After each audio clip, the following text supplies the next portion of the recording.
ओम ओम।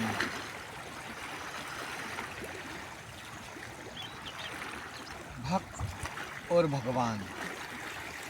भक्त भगवान की चिंतन करते करते ईश्वरमय हो जाता है, ईश्वर में समाहित हो जाता है।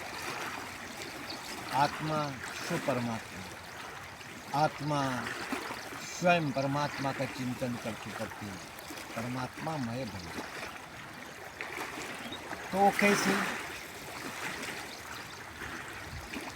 बहिर्मुक्ता जो स्थूल है, स्थूल जगत है, सूक्ष्म जगत, कारण जगत, जप, अजपा और अनहद। कबीरदास जी ने सुंदर वचन कहा है कि जप मरे, अजपा मरे, मरे अनहद, सूरत समानी शब्द माही, जाको कल ना।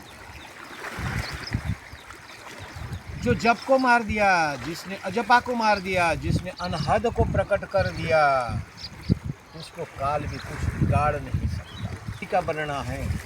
उन्होंने कहा, और प्रत्यक्ष वही है कि आप ईश्वर का चिंतन बाहर मुख से करते हो, प्रार्थना करते हो कि हे ईश्वर, उसी का नाम लेते हो, जोर जोर से पुकारते हो, प्रार्थना पूर्वक।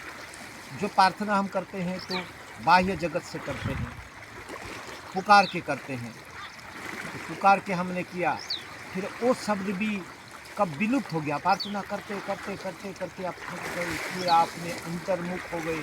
अंतर्मुखता से सिर्फ खाली उसका शब्द बाहर निकल नहीं रहा, लेकिन आपकी अंतर आत्मा अंदर से ईश्वर को पुकार रहा है, पुकार रहा है, पुकार रहा है। ये पुकार भी सूक्ष्म जगत में से जब निवृत्त हो जाएगा, जब आप सूक्ष्म जगत को भी छोड़ दोगे, जब सूक्ष्म जगत को भी आप छोड़ दोगे, तो सिर्फ खाली नाद ही रहेगा, जिसको अनहद कहा है। जिस सत्य स्वतः आपके अंदर प्रवाहित हो ही रहा है, स्वतः प्रवाहित हो ही रहा है, वही अनहद नाद जो आप स्वयं ईश्वरमय होती अनहद नाद में प्रवेश हो जाए, और वही शब्द को अपने जीवन में धारण करके ध्यान, धारणा, समाधि में प्रवेश कर पाओ।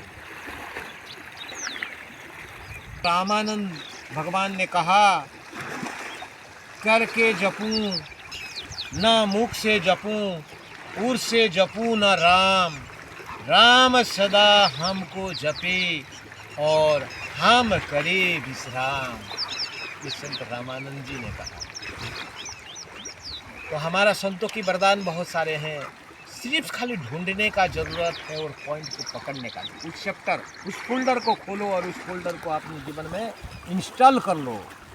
उस जो सॉफ्टवेयर बनाया है हमारा संतों ने, उस सॉफ्टवेयर को अपने जीवन में धारण करो, इंस्टॉल करो। इंस्टॉल करने का देर, आप स्वयं परमात्मा स्वरूप बनोगे। ओम ओम ओम।